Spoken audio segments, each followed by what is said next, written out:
All right. So thanks, Javier. In contrast to most of the talks of this afternoon, which will be focused on data analysis, methodology, data processing, and AI, that kind of things, here I've tried to stick to more purely astrophysical results, because this Orion B and now DAOISM projects not only allow us to explore new methods in what to do with the 25-pixel receiver on 2% of a galactic plane, but also just simply to learn stuff about Orion B as a cloud. So I'll focus on star formation in Orion B, and I'll try to look at that from the point of view of turbulence, morphology, and feedback in the cloud. So let's start by introducing the Orion family. So the Orion clouds here are part of the Orion complex in the Orion Eridanus superbubble. So up there is our target, Orion B, and down here is Orion 8. So Orion B has a mass of 16 to the 4 solar masses at a distance of about 400 parsecs. Its distinctive signs are the Horsehead Nebula just here, and generally very boring star formation. On the other hand, the big brother Orion A, slightly more massive, 19 to the 4 solar masses, roughly the same distance, and distinctive signs are very active star formation overall, mostly in the well-known beautiful nebula M42. And in general, as literature shows, this is the generally cool and trendy GMC that everyone studies. But let's focus back on our ugly duckling up there, Orion B, and specifically on its southwestern part. So this is the field I'll be showing you to familiarize you for that will be useful for the rest of the talks with the geography of Orion B. So first feature of note is this big empty region here, which is the Sigma Ori H2 region. Sigma Ori being quite old O-type star, which is somewhere around here, and which has carved out a big empty, well, empty from a molecular gas point of view, H2 region, and Orion B sits at its edge. Protruding into this edge is, everyone recognize the Horsehead Nebula. Then next to it, we have the NGC 2023 star-forming region, and above it, the NGC 2024 star-forming region, also called Flame Nebula, because of this trifid. No, it's not the trifid nebula, but it's a trifid structure. This structure here, which is the flame, and flowing into the Flame Nebula is the flame filament, this dense structure of dust and gas, which is in the foreground of the H2 region, very well visible at its final part in visible light with a bright background. Another filament quite prominent is this one, which we call the hummingbird. This is less massive than the flame filament and is possibly fragmenting. And a final region that I want to introduce is this, which is a very cold, quite dense region with prestellar and protostellar cores, which is called Orion B9. I don't know why B9, but when I'll be saying B9. So let's get back to the Orion family and give you some family history. So the entire Orion complex has been carved by the Orion OB association. So it's all these blue stars here. So one thing I like a lot about Orion, you know how they always tell you constellations are a made-up thing. These stars are completely unrelated in 3D. In 3D, yes, but in Orion, the cool thing is that all these blue stars are related because they were all born in the same place. And then they moved out towards us. And so that's how the asterism was formed. So all these blue stars form several generations of O and B type stars, named from OB1A to OB1D. And each of these stars, with its massive winds and strong radiation, has contributed to carving the complex.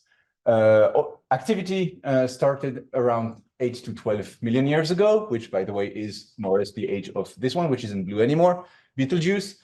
And Sigma Ori, which I mentioned, as well as the oldest stars in Orion A, belong to OB1C, so the one before last generation. Last generation OB1D, that's most stars in the Orion Nebula cluster here, and as well as the O and B type stars in NGC 2024 in Orion B. This last generation is less than 2 million years old. So what was the influence of all these massive stars on the parent complex? we didn't have any supernovas yet, but still the impact was quite strong. Was the gas mostly evaporated, or was it pushed and accumulated? In other words, did the feedback prevent or favor star formation in the Orion clouds? So we'll try to have a look at this from the point of view of Orion B. I'll start with turbulence. So I won't get into the methodological details, but we have used a statistical method to try to reconstruct 3D quantities based on the projection on the sky, in that case of kinematics, and that allowed us to reconstruct the fraction of solenoidal versus compressive motions in the turbulent cloud Orion B. So compressive motions, so that infall or outflows, they should mostly trace star formation, whereas solenoidal motions just stir the gas and prevent or at least don't favor star formation.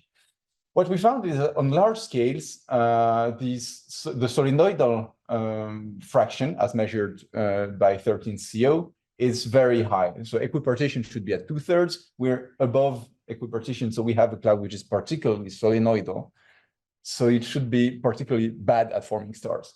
However, when we zoom into NGC 2024 and 2023, we see this ratio goes down. So the gas is more and more compressive, which is totally consistent with the fact that these are star-forming regions. We expect the gas to fall into these regions, and we know that the bubbles, the H2 bubbles, are expanding as well. So these are compressive motions.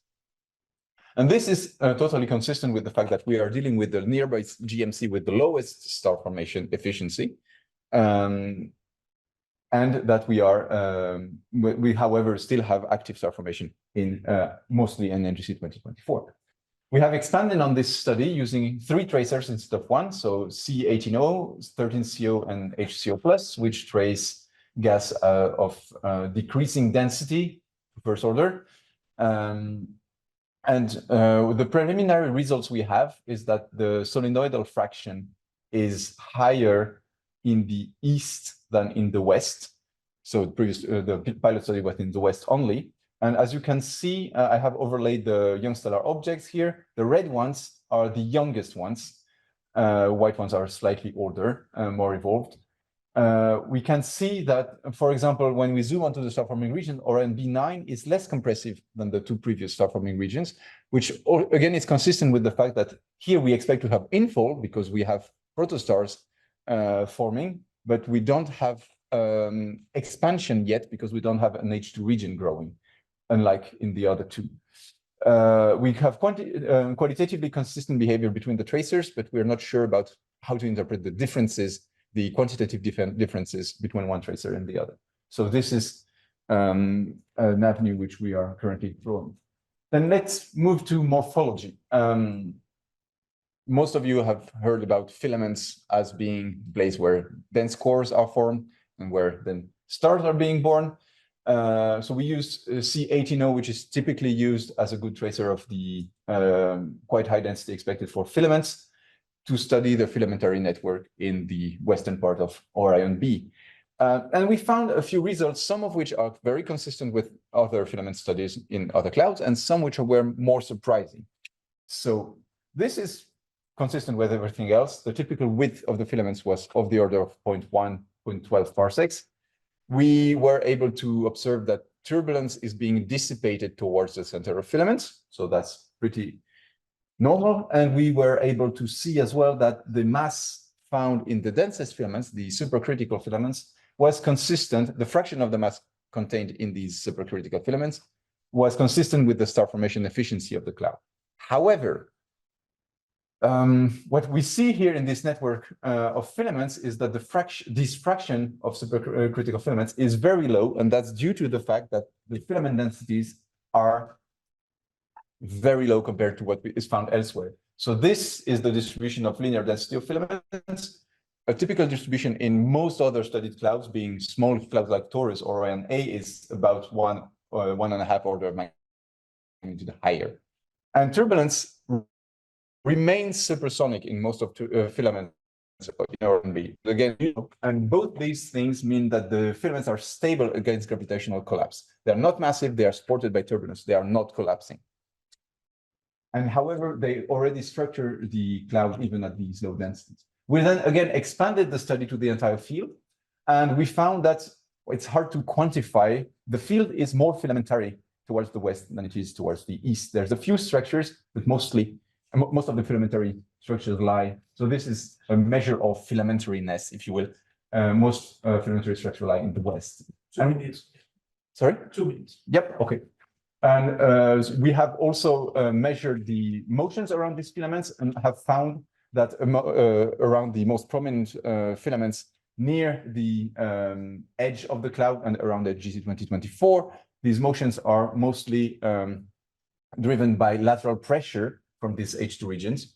And on more minor filaments, we find the more classical infall dominating motions. Let's have a quick look at a few other results. So this is an attempt at reconstruction of the volume density in Orion B. And we see that not only the peak volume densities are higher towards the western part, but also the fraction of dense gas is higher in the west. And again, it's the dense gas fraction which often considered to be relevant for star formation, not the total amount of gas. If we look at chemistry, N2H+, which is a tracer of cold and dense environment, is not very much detected in the cloud, and again, mostly in the west. I have mentioned the age of the H2 regions, NGC 2024, 0.2 million years, more or less. NGC 2023, even less, 0.1 million years. So these star forming regions are really young. Star formation 3 to 4 times lower than in Orion A. And you remember these red YSOs that I was showing you in contrast to the white ones. These amount to 24% of the YSOs in the southwest of Orion B, whereas in Orion A, this class of YSOs is about 1.5%. All that speaks to the fact that star formation is less active. Yes, but it's mostly much younger in Orion B than in Orion A. So to conclude, I would summarize all these results by saying that Orion B displays a very consistent west to east, or like southwest to northeast gradient of compressive fraction of turbulence, filamentarity of the gas, volume density, star formation age, and star formation activity. And all this speaks in favor of a compression-driven feedback from the successive generations of H2 regions, which suggests that maybe Orion B, given time, will become the next Orion A. So that's it for me. I think I was over time, but maybe we have 1 minute for questions.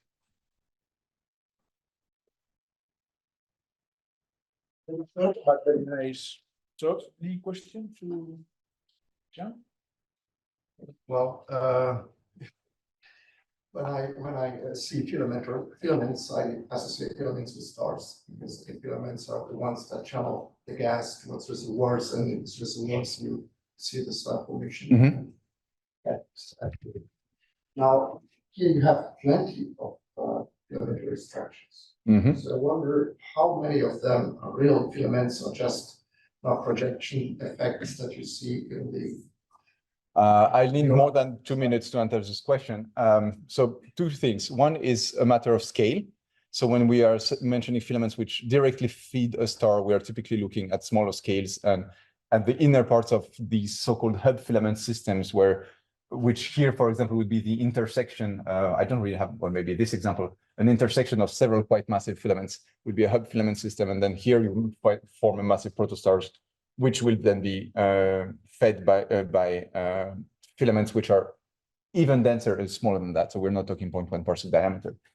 Second is, no one agrees on what a filament is anyway, because if we just define them as local maxima along 2 dimensions in a 3-dimensional volume density field, which is the basic definition, you have these maxima anywhere. So it's saddle points more than maxima.